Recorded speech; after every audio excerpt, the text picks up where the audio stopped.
Hi everyone, this is Eileen Caddy's guidance for today, January the 26th, and I'm reading from her book, Opening Doors Within. Hopefully you can see that and it's the right way round when you're viewing it. It's a little book that's taken all of her guidance and chunked it down into daily nuggets of wisdom, one for every day of the year. And that's what I'm reading from, with a short contemplation every day. So this is the guidance for today, January the 26th.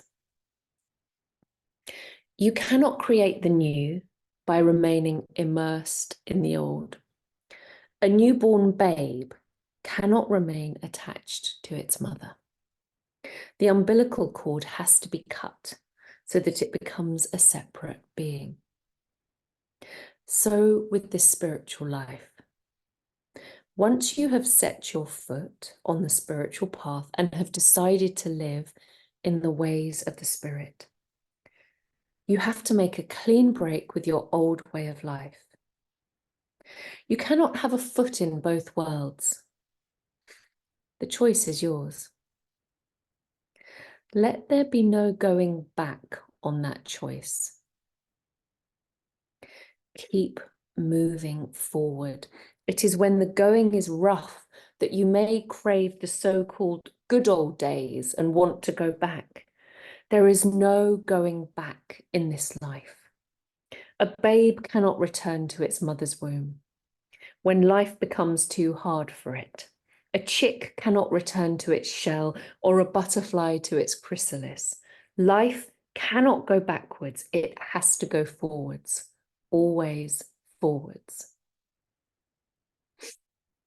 Well, that's a great one for me personally, because I know there have been many moments on my own spiritual path where I've been brought to my knees in desperation and then in prayer, and struggled with the pain and suffering of what they call the dark night of the soul. And I'm pretty sure I've had more than one of those on my path.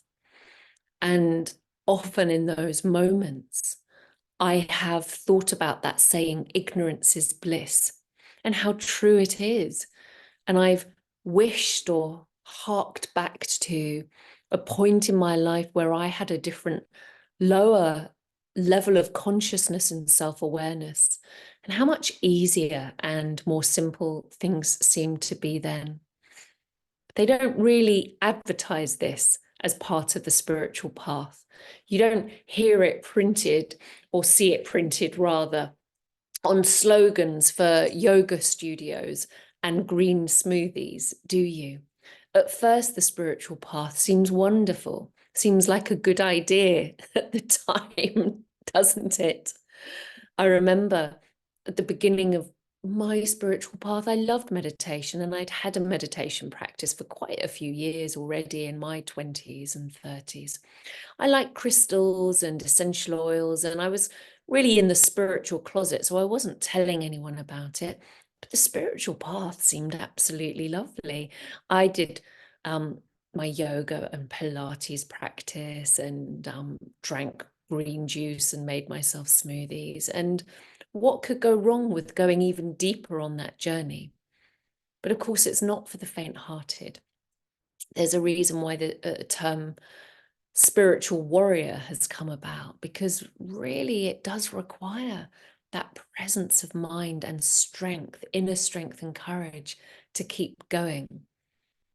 Because very often as we do embark on the spiritual path, once the loveliness of discovering these personal boons and benefits to our life are over, the practical benefits of meditation in feeling calmer or less stressed and able to make wiser choices, there seems to be another level, another depth that's hit, where we really start coming up against the what's the best word to say this? In yoga, the samskaras and the vasanas, these old negative looping patterns of behaviors and deeply ingrained states, the ways we resist ourselves, the way we self-sabotage ourselves, the repeating patterns that we play out or have played out in our life unconsciously, that slowly become conscious,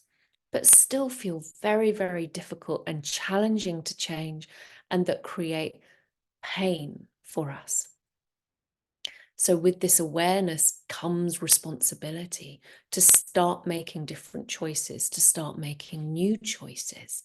And yet that's easier said than done, isn't it? Particularly when the repetitive patterns we're playing out are almost compulsive and so ingrained from old conditioning.